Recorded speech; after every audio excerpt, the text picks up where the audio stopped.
নমস্কাৰ। সৰু সৰু কিন্তু ভয় লগা কিছু ভৌতিক ঘটনালৈ প্ৰত্যেক দিনাখনৰ দৰে মই ঝৰ্ণা আহিছোঁ আপোনালোকৰ কাষলৈ আৰু আজি লৈ আহিছোঁ বৈশিষ্ট্যৰ পৰা প্ৰাঞ্জল ভৰালীয়ে লিখি পঠিওৱা এক বৰ শিহৰণকাৰী অভিজ্ঞতা। এই অভিজ্ঞতা আপোনালোকৰ আগত ব্যক্ত কৰাৰ আগতে অনুৰোধ কৰিছোঁ, যদিহে আপুনি মোৰ ইউটিউব চেনেলটো এতিয়াও ছাবস্ক্ৰাইব কৰা নাই, যদি বেয়া নাপায় ছাবস্ক্ৰাইব কৰি থ'ব। ইনষ্টাগ্ৰামত থকা একাউণ্টটো ফ'ল' কৰিবলৈ নাপাহৰিব আৰু ফেচবুকৰ পেজখনো যদি এতিয়ালৈকে ফ'ল' কৰা নাই তাকো কৰি থ'ব, যাতে ভিডিঅ'বোৰ অহাৰ লগে লগে আপোনালোকে এটা ন'টিফিকেশ্যন পায়। এতিয়া আগবাঢ়ো প্ৰাঞ্জলৰ অভিজ্ঞতাৰ ফালে।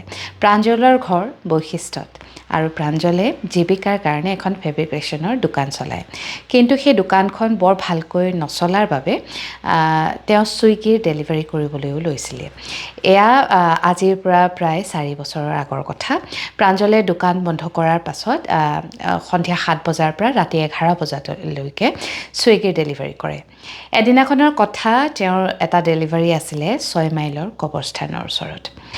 প্ৰাঞ্জলে বস্তুটো দোকানৰ পৰা পিক আপ কৰি 6 মাইলৰ কবৰস্থানৰ ওচৰলৈ গৈ বস্তুটো ডেলিভাৰী কৰিলে। উভতি আহোঁতে কবৰস্থানৰ সন্মুখত প্ৰাঞ্জলে এটা স্পীডত আহি আছিলে। গাড়ীখন ঘপককৈ অলপ বন্ধ হৈ যোৱাদি হ'ল। তাৰপিছত তেওঁ ষ্টাৰ্ট আকৌ কৰি যেনে তেনে তেওঁৰ স্কুটিখন আকৌ চলাই আগুৱাই গৈ আছে। কবৰস্থান শেষ হোৱাৰ আগে আগে প্ৰাঞ্জলে দেখিছে ওলোটা ফালৰ পৰা এজনী ছোৱালী আহি আছে।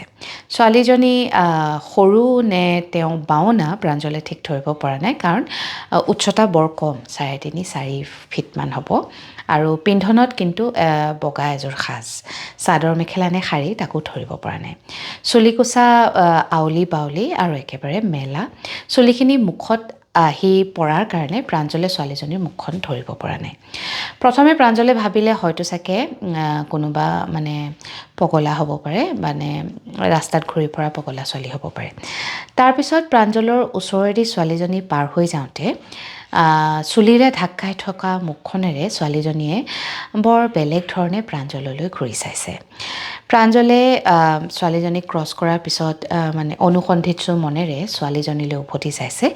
তেতিয়া ছোৱালীজনী প্ৰাঞ্জলৰ ফালে মূৰ কৰি ঘূৰি এখন টেক ৰৈছে আৰু চকুৰ আগতে অদৃশ্য হৈ গৈছে।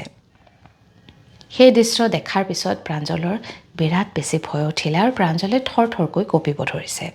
প্ৰাঞ্জল তাৰপিছত ৰাস্তাতে পৰি গৈছে। তাৰ যিখন স্কুটি আছিলে, ছুইগিৰ পিছফালৰ বক্সটোৰ সতে প্ৰাঞ্জল পৰি গৈছে।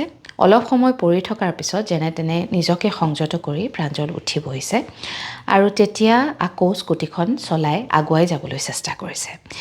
প্ৰাঞ্জলে স্কুটিখন ষ্টাৰ্ট দিব পাৰিলে সঁচা, কিন্তু স্কুটিখন আগুৱাই নিব পৰা নাই। তেওঁৰ স্কুটিখন বহুত বেছি গধুৰ হৈ গৈছে, যেন বক্সটোত, ছুইগিৰ যিটো বক্স থাকে তাত বহুত কিবা কিবি ভৰাই থোৱা আছে। বহুত সময় যুঁজাৰ পিছত ভগৱানৰ নাম মনত লৈ লৈ লৈ লৈ লৈ লৈ এপাকত প্ৰাঞ্জলে স্কুটিখন আগুৱাই নিবলৈ সক্ষম হ'ল আৰু যিমান পাৰে সিমান স্পীডত গৈ প্ৰাঞ্জল ঘৰ পালেগৈ। সেই নিশা প্ৰাঞ্জলে ঘৰৰ কাকো একো নক'লে। প্ৰাঞ্জলৰ ৰাতি তুমুময় জ্বৰ। চকুহাল মুদিলেই সেই ছোৱালীজনী মুখৰ আগলৈ আহে। তাৰপিছত প্ৰাঞ্জলে অনুভৱ কৰিছে তাৰ ৰুমৰ ভিতৰতো যেন সেই ছোৱালীজনী আছে। সেয়া প্ৰাঞ্জলৰ মনৰ ভ্ৰম বুলি প্ৰাঞ্জলে ধৰিব পাৰিছে, তথাপিতো চকুহাল তেওঁ মুদিব পৰা নাই। গোটেই ৰাতি ৰুমৰ গোটেইকেইটা লাইট জ্বলাই উজাগৰি পাৰ কৰিলে। পিছদিনাখন ৰাতিপুৱা মাকে যেতিয়া গম পাইছে যে ল'ৰাটো গোটেই ৰাতি শোৱা নাই, লাইটটোও জ্বলি আছিলে, মাকে আহি সুধিলত প্ৰাঞ্জলে গোটেইখিনি কথা বিপৰি ক'লে। তাৰ পিছত বহু দিনলৈ প্ৰাঞ্জল বিচনাতে থাকিলে। ইমানেই বেছি গা বেয়া, ইমানেই বেছি দুৰ্বল যে তেওঁ না ফেব্ৰিকেশ্যনৰ দোকানখন খুলিবলৈ যাব পাৰিছে, না ছুইগিৰ ডেলিভাৰী দিব যাব পাৰিছে। এই ঘটনাটো ঘটা আজি 4 বছৰ হ'ল, কিন্তু তাৰ পিছৰে পৰা প্ৰাঞ্জলে আজিলৈকে আৰু একো ডেলিভাৰী কৰা নাই।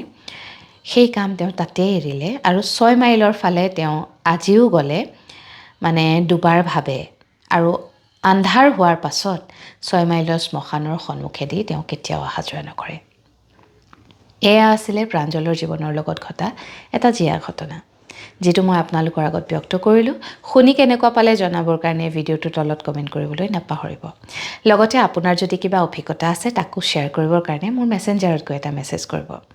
যেতিয়া আপোনালোকৰ লগত এনেকুৱা কিবা হয়, কিবা এটা কথাত আপোনাৰ ভয় লাগে, ঘপককৈ চকুহাল মুদিলে যেন কিবা এটা দেখিছোঁ বা পিছফালে কিবা এটা থিয়হি থকা যেন অনুভৱ হয়, তেতিয়া পিছে আপুনি নিজকে সংযত কৰিবলৈ আৰু সাহ দিবলৈ কি কৰে?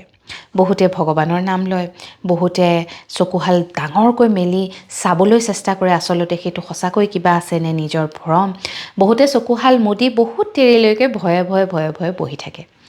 আপুনি পিছে কি কৰে? জনাবচোন। জনাবৰ কাৰণে ভিডিঅ'টোৰ তলতেই কমেণ্ট কৰিব। আজিৰ এই ঘটনা ইয়াতেই সামৰিছোঁ। কালৈ নিশা এক নতুন অভিজ্ঞতালৈ আপোনাৰ কাষ চাপিম। এতিয়ালৈ আহিছোঁ। শুভৰাত্ৰি।